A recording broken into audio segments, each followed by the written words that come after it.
Fala aí galera, beleza? Sejam bem-vindos a mais um vídeo do nosso canal, vídeo de hoje. Trocar uma ideia sobre o KNCA. Vamos conversar um pouquinho. Esse fundo, galera, que na teoria, né? Na teoria, é um veículo bom para quem quer fugir do risco da soja no que tange aí a quebra de safra que a gente já vem comentando.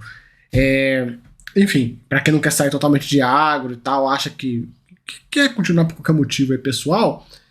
É o que eu falo com os membros do canal. Minha opinião pessoal, eu não vou ficar em nenhum agro nesse momento. Não quero pagar para ver. Né? Ah, mas isso aqui não tem nada de soja. Tá, mas quem me garante que um grupo econômico não tenha soja no meio e deu uma merda? Então, assim, eu vou mandar algum devedor dele. Por mais que os devedores dele são bons. Mas, assim, tem esse caminho, que é um caminho um pouco mais, digamos, radical, né? Que é sair de tudo e comprar fundo de crédito descontado. Né? Não tem nenhum problema fazer isso.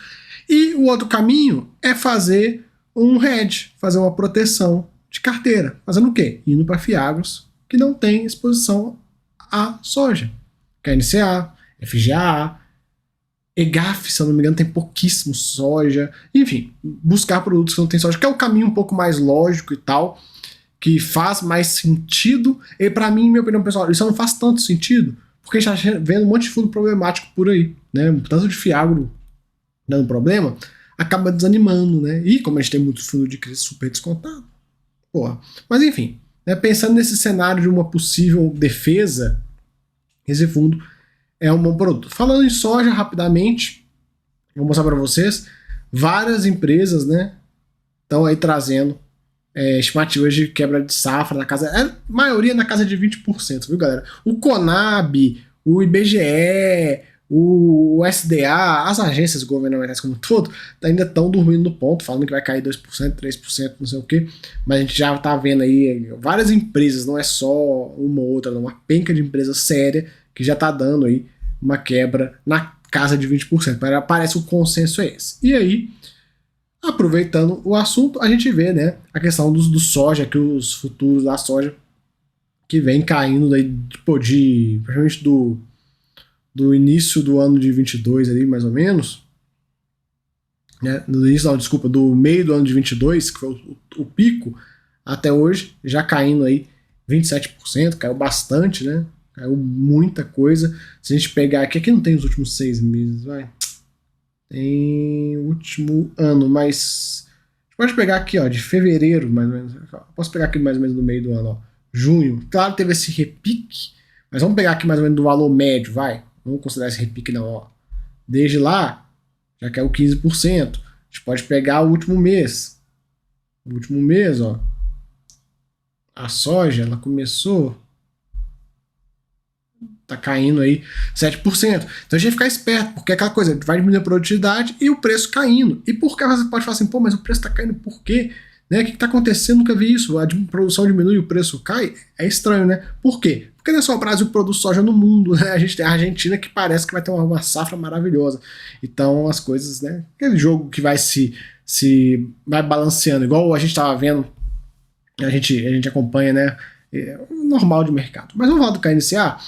Mais um mês, fundo de 2 bi, maior fiagros, quase 60 mil cotistas, pagou R$1 por cota, CDI mais 5 e IPCA mais 7,91, patrimonial 103, a cota padrão, que já tem um tempão, né, que tá nessa casa de 106 e tal, esse fundo ainda não caiu em deságio, tá bem resiliente, ele, o Rura, né, tem alguns outros fiagros que estão em deságio, tipo, o próprio FGA que eu comentei no início do vídeo, ele chegou a pegar um deságio, bateu 0,95 de PVP, agora deu uma recuperada.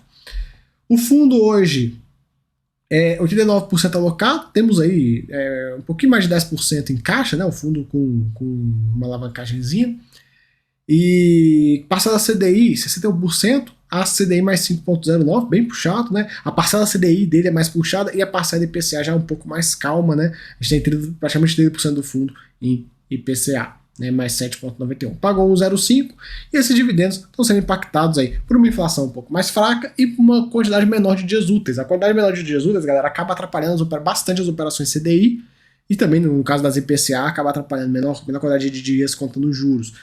Tem a cara da Selic também, que vai fazer com que esse efeito, né, cada dia mais, faça com que o fundo perca força, né? Vamos ficar de olho.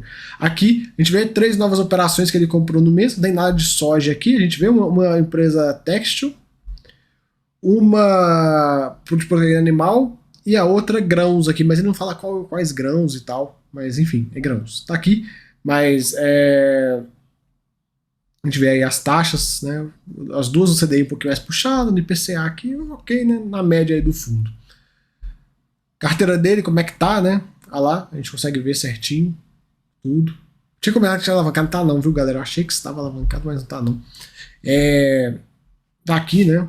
A taxa de aquisição e tudo, como ele tá alocado. Vamos ver se, quem sabe, ele não chama mais uma oferta em algum momento, né? Ele é muito focado em açúcar e etanol. Liquidez é boa, né? Fala, vem melhorando, né? Conforme o fundo foi crescendo, a liquidez foi melhorando, o que gerou, praticamente entregou, né? Usou um centavinho da reserva, aquela questão que ele comenta do atraso do IPCA e tal, que eu já comentei com vocês. Olha lá, a distribuição, né? Vamos ver aí. Eu acho difícil voltar para esses patamares de 1,40, 1,45 e tal. Acho difícil, sinceramente. Acho que isso aí ficou no passado, né? Hoje, você comprar nesse fundo, nesse valor, você vai ter um spread de CDI mais 2,58, né? Líquido para você. A cota acima do VP, né? Acaba prejudicando. Vamos ver aí se, quem sabe, ele não entra num deságio em algum momento, né? Carteira de ativos dele, a gente consegue ver. Ainda temos as concentrações, afinal o fundo não mudou nada, não vendeu nada, né? A gente tem a concentração em usina Itamaraty, né? Aqui. Em Tecnomil também, ela tá 9%. E a Remambaí, que dá um pouquinho menos de 10% aí. São as maiores concentrações. O restante tá bem pulverizadinho, tá bem de boa. O que o fundo precisa, né? Em algum momento, no futuro, numa próxima emissão, eu imagino que ele já conseguiu diluir mais esses caras para ficar num patamar mais tranquilo. Mais uma emissão acho que resolve. Eu imagino assim, aquela coisa, né? O fundo tem 2 bi. A Kinea, né? A Kinea, os caras não vão pedir menos de 500 milhões nesse fundo aí numa emissão. Eu acho que vem tranquilo um montante de pelo 1 bi. Né? Entre 500 a 1 bi aí tranquilamente. E aí isso faria com que essas operações ficassem bem menores dentro do fundo. Né? O fundo bateria praticamente 3 bi de PL. Essas operações elas ficariam menores, né? Bem menores, chegaria numa casa de uns 8% e tal. Claro que se ele vender alguma dessas, é mais rápido, é mais fácil, né? Seria melhor, na minha opinião.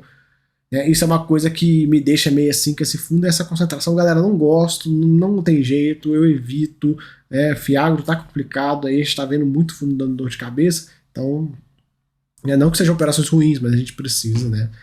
Sempre se resguardar aí desse tipo de coisa, né? Concentração é uma coisa que a gente viu no VGIA, que aconteceu, né? Não tô falando que aqui vai virar um VGIA, mas a gente viu lá, né, a NABA, né? Enfim, as operações todas aqui a gente já conhece, tá? Não tem muito o que comentar. E basicamente isso, galera, que a gente tem para comentar sobre o KNCA. Mais um mês acompanhando, vamos ver, quem sabe uma emissão no futuro e tal, não sei o que. Vamos aguardar, beleza? Galera, valeu aí, tamo junto, até a próxima, fui!